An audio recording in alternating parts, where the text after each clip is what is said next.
So the next topic that we want to discuss is the, okay, I need a small final adjustment, which is going to be right here. So we're going to talk about the solution of differential equations.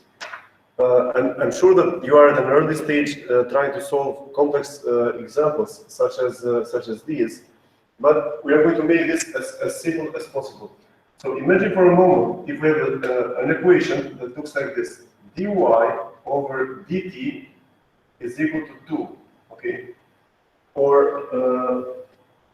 let's say, well, let's do this one initially. So the question is, what is y? Okay. So this is a differential equation, and we have to solve. Now, you have the knowledge of derivatives so far. You don't have, so you know derivatives very well after you did the limits, etc. So, any suggestion? What could be the solution here? How could you solve this one?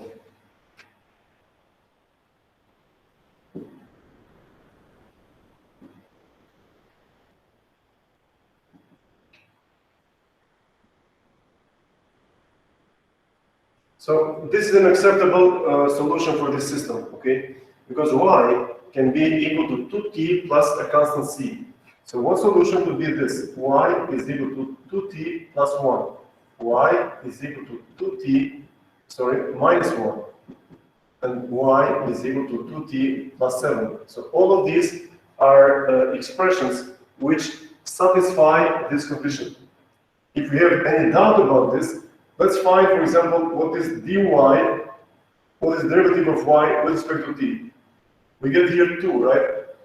And then, so apparently it's true. Also here, dy over dt, this is also equal to 2.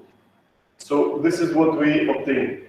Now, one step more difficult than this would be the following.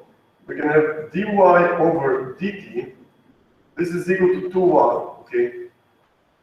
So now what is the solution of this system?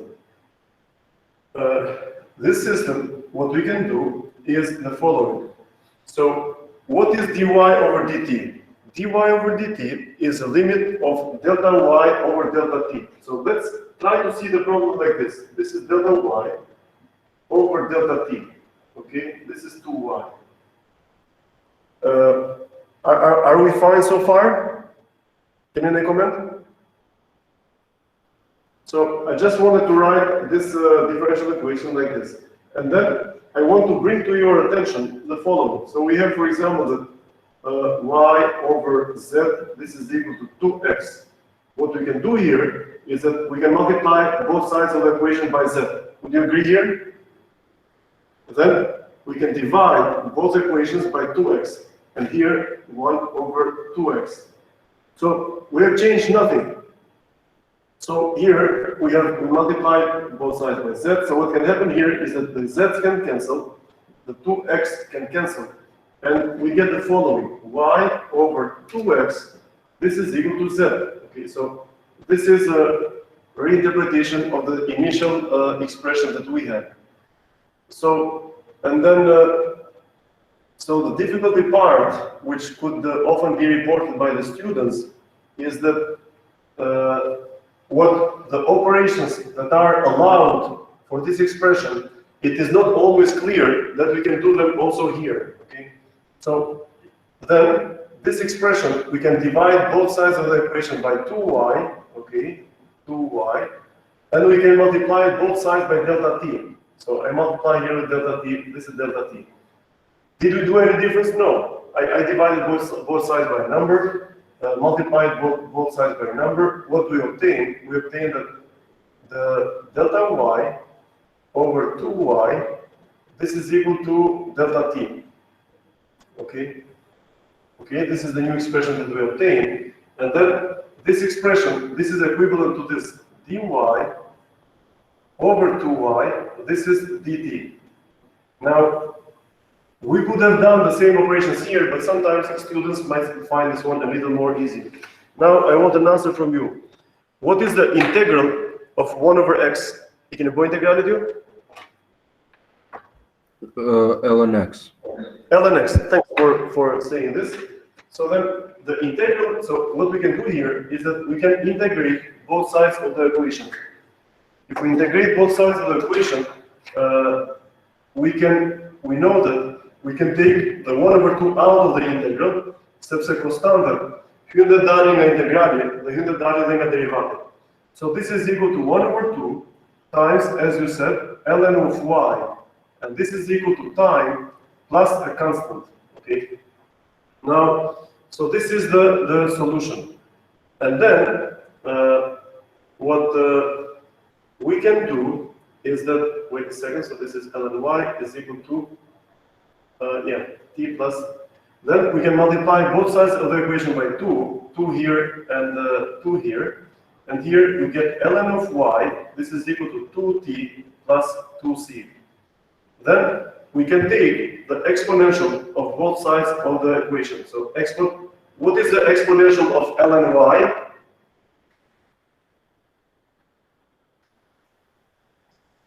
Y.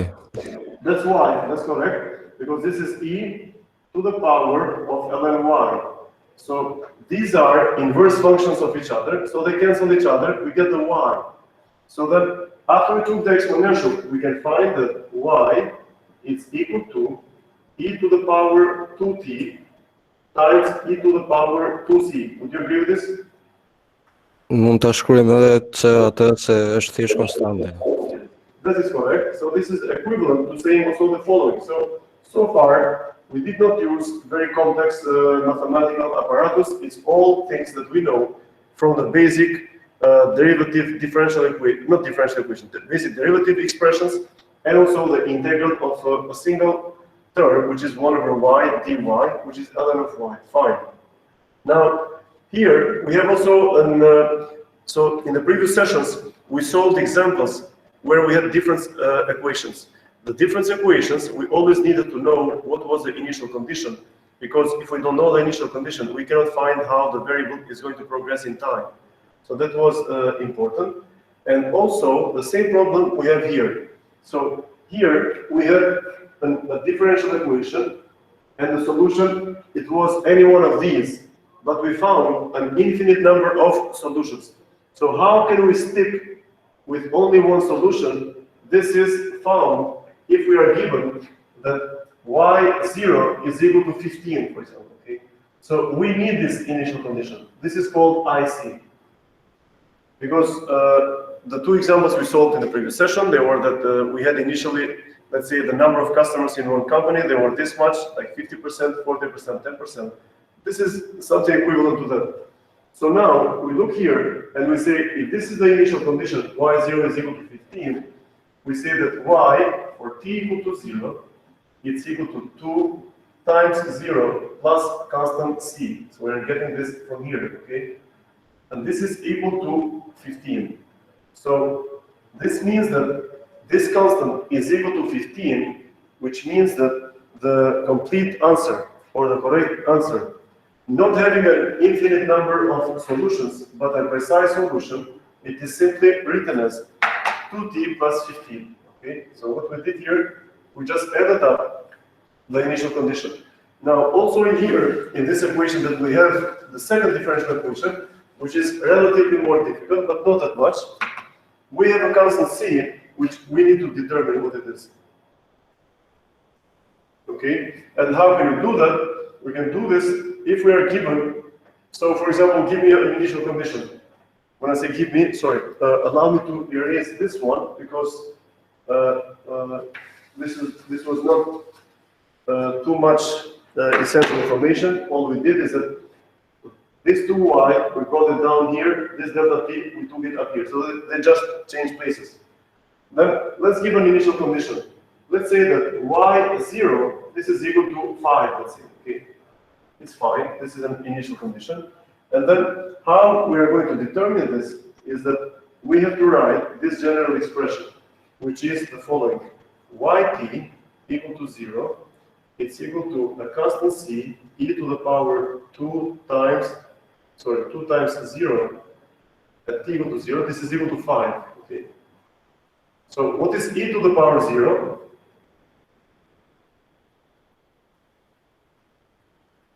any number to the power 0 is equal to 1. So y is equal to 0 is equal to c is equal to 5. So then the general solution is not this, but we can give a definite value or a precise solution for the problem, which is going to be, this is 5e to the power 2t. Okay, so then, again, we can come up with another differential equation, which can be the following. This one is just as a small reminder. The second derivative of y with respect to time, this is equal to 5y. Now, this is a second order differential equation. Don't be afraid too much, we're not going to go too deep into these, but we know that if we have a second order differential equation, to solve it, this is equivalent to having to integrate it twice. If we integrate twice, that means that we need to generate two constants. If we have two constants, then we may need two different initial conditions, okay, that we need to apply. Here, we have the first derivative, so we needed only one initial condition. This was also first derivative. We gave only one initial condition, and the solution is precise, or at least it's only one, and not an infinite number of solutions. So now, again, I can always, since we always try to make connection with things that we know before, we all agreed that in the previous sessions, when we were solving different problems where subsequent values were related to the previous ones, we always needed to give these expressions, which we call them IC. Okay. Now, assume for a moment that we know how to solve this equation. We said dy over dt is 2y. But then we can have another expression, which is dx over dt. This is equal to 3x. And dz, the derivative of z with respect to time, this is equal to minus z. So all of these expressions that we see here, they are not coupled. They are decoupled, which is good. If we solve these, the solutions of these expressions, they will look like this. X is equal to a constant, e to the power 3t, okay? And here, we're going to get that z is equal to e, a constant, times e to the power minus t. Okay, so these are how the solutions can come up with. Well, this is the solution which all of them will be exponential ones. Now, maybe it's best if we go. I have an example here, but it's relatively complex. Let's pick up a simpler one. Let's go up with it. So now let's assume that we have an exercise or an example where the variables they are not so much decoupled, but they depend on each other. An example of this could be the following. We can have, for example, dx over dt does not depend only on the x, so it's not only 3x, but it's also minus z. Okay, and we can have the dz over dt. This can be equal to 3y minus x. So this means that now here the variables they are coupled, and it is our duty to try to figure out how the general solution as a function of time is. So let's assume that we have the following equation, which is dx over dt. This is equal to 7x minus 15y. Okay, and then we have the dy over dt. This is equal to 2x minus 4y. Okay, so these equations that we can solve, they are not anymore decoupled, but they are coupled, which means that x depends both on x and y does the same. And how can we solve this problem? First of all, let's try to write this one in a nice way. We have dx over dt, and we have also the rate of changes. These are like velocities. Okay, so this is the velocity, which is the rate of change of one quantity. So you might assume the following, so that velocity is equal to a matrix A times x. So the distance, so this distance can be, for example, this is equal to matrix A, it can be 3 by 3, and here we have x, y, z, okay? And here we have velocity along the x, velocity along the y, velocity along the z. So this is one way to look at the problem. But this vector, which is composed of the rate of changes, this can be written as 7 minus 15, 2 and minus 4. Okay, and here we have the x and y. Now, this is the problem, and then this is the differential equation, and it is the first order. So we need an initial condition, and let this initial condition be x and y. Let me erase this one. This was only for illustrating the problem. So let's assume that the initial condition is such that x and y, they are both equal to 4, 4. Okay, we just come up with a couple of numbers, 4, 4. And the question is then, find xt and yt. How do these two quantities depend as a function of time? Then, how can we solve this problem? We know linear algebra. We always, all we know, the best thing that we know is that we try to diagonalize this matrix because we want to make these zeros. And now, this matrix that we have here, the diagonalized version, I think we did in the previous session, is 1, 0, 0, 2, because this matrix A has the eigenvalues of this matrix A are 1 and 2. So this is how we diagonalize this. And then this is the standard basis. This is SB. The initial value is 4 and 4. If this is 4 and 4, then it is very useful for us if we see how does this 4 and 4 project into the new basis. Okay. In order to do this, what do we need to know? We need to know what is P, right? And it looks like P was 1, 2, 3, if I remember it correctly. Correct me if this is wrong. And P inverse is going to be -1, -5, or no, wait a second. 3, 2. Is this the correct one? Is the P inverse? I have this written somewhere. If I find it, I can confirm.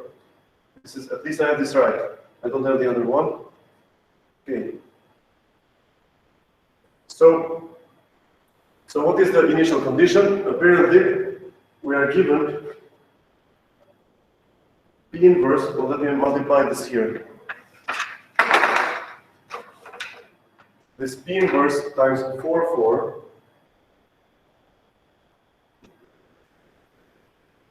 This is equal to -4 plus 12, this is 8. And what is it? 8 minus 20 minus 12. 8 minus 12. So here we have this. This is 8 minus 12. And then what should we do next? Next, we have to rewrite the system of equations. Now, how does the system of equation looks like? It's going to be the following. So here we have the du, the rate of change of u with respect to time, and the rate of change of v with respect to time, okay? This is equal to the matrix D, the diagonalized version, which is 1, 0, 0, 1, or 0, 2, multiplied by u and v. Okay? And from here, what is the first equation that we obtain? From here, we find that the first expression, it is du over dt. This is equal to just u. So if this is the case, what is the solution of this system?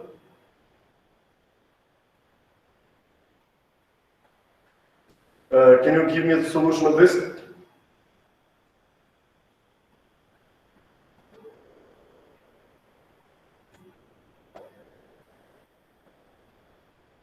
So if du over t is equal to u, what is ut?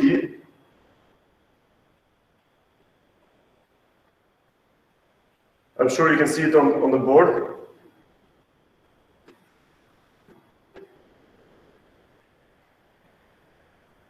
So this would be the solution. And here the v as a function of time, this will be equal to another, so this is constant c1 and this will be constant c2 e to the power 2t. Okay. So then apparently we were trying to solve the problem in the standard basis where we had the x and y, but now it looks like the x is going to be projected into u and the y is going to be projected into v. The only thing is that x is a function of x and y is a function of x and y too. But u is only a function of u. So maybe I can write it like this. And v is a function of v. So I can write this f of u, and this is f of v. So the problem, it is decoupled. Okay, so this is more essential for all of us to understand why the decoupling it is so important. So then, okay, we found u and t, and we need to know what is this constant c1. How can we find this constant c1? We just need, if we substitute t equal to 0, what do we get here? u0, this is equal to c1 e to the power 0 because t is 0, and this is equal to 8. Okay, and v0, the initial condition at time t equal to 0, this is equal to c2 e to the power 2t, and this is equal to minus 12. So what is c1 and c2? So u, as a function of time, this now will be equal to 8 times e to the power t, and v, as a function of time, it's equal to minus 12 times e to the power 2t. Okay? So we know precisely what is u and t. Now, the next question is the following. We need to find xt and yt. In order to find those, all we need to do, we know what we do, right? So we have to come up with the matrix P. We come with the matrix P this way. So we come from 4 with P inverse, we construct here the solution, and then we come again back with P. So here we say that x as a function of time, and y as a function of time. So this vector, this is equal to the matrix P, which is 1, 2, 3, 5, 1, 2, 3, 5, multiplied by 8 e to the power t minus 12 e to the power 2t. And this is equal to 5 times 8, this is 14 e to the power t minus 36 e to the power 2t. And then the yt is equal to 16 e to the power t minus 12 e to the power 2t. Okay, so given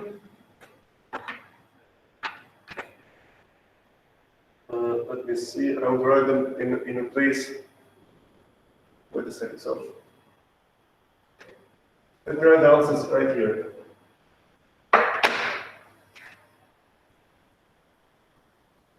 So this was the set of equations initially, and then we find out that x as a function of time, this is equal to 40 e to the power t minus 36 e to the power 2t, and yt 16 e to the power t minus 12 e to the power 2t, minus 12 e to the power 2t. Okay, so this would be the solution of the problem. Do you have any question for what we did so far?